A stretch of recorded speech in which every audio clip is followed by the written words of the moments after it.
V9 news ધારી ચેનલમાં આપનું હાર્દિક સ્વાગત છે। વાત કરીએ સમાચારની તો મળતી માહિતી અનુસાર ભારત બંધના એલાનને લઈ સંજેલી તાલુકામાં બજારો સ્વયંભૂ બંધ રાખી સમર્થન।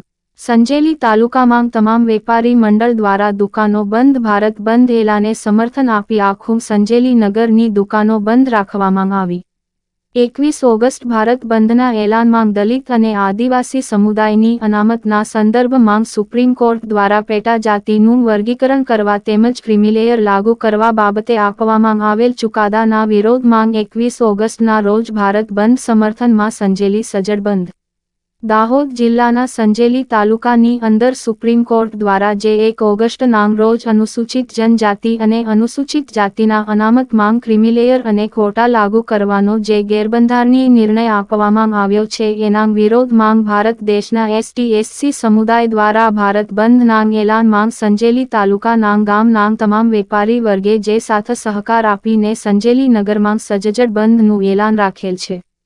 સંજેલી નગરમાં આદિવાસી સમાજના આગેવાનો મોટી સંખ્યામાં ઉપસ્થિત રહી સંજેલી નગરમાં ભારત બંધ એલાનને લઈ પત્રિકા વેચવામાં આવી હતી જેને લઈ સંજેલી તાલુકામાં સંપૂર્ણ દુકાનો બંધ રાખી આદિવાસીઓએ સમર્થન આપ્યું। સુપ્રીમ કોર્ટના ચુકાદામાં ST/SCના સમુદાય માટેના જે ચુકાદાના વિરોધમાં સંજેલીમાં ભારત બંધના એલાને આદિવાસીઓએ સમર્થન આપ્યું। રિપોર્ટર વિજય ચરપોટ સંજેલી।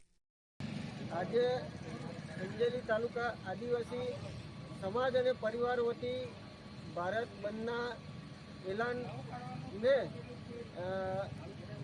આજ રોજ 21 તારીખના રોજ અમે આગલા દિવસે પરિવાર વતી સંજેલી તાલુકાના તમામ વેપારી મંડળને અને આજુબાજુના લોકોને સમર્થન માટે પત્રિકા છપાવી આમંત્રણ આપ્યું હતું અને ભારત બંધને સમર્થન તમામ વેપારી મંડળે આપ્યું છે અને આજે સંજેલી તાલુકો સજ્જડ બંધ રાખવામાં આવ્યો છે અને બપોર પછી અમે રાષ્ટ્રપતિ અને રાજ્યપાલને જે સુપ્રીમ કોર્ટના ચુકાદાને અનુસંધાને આવેદનપત્ર આપવાના છે।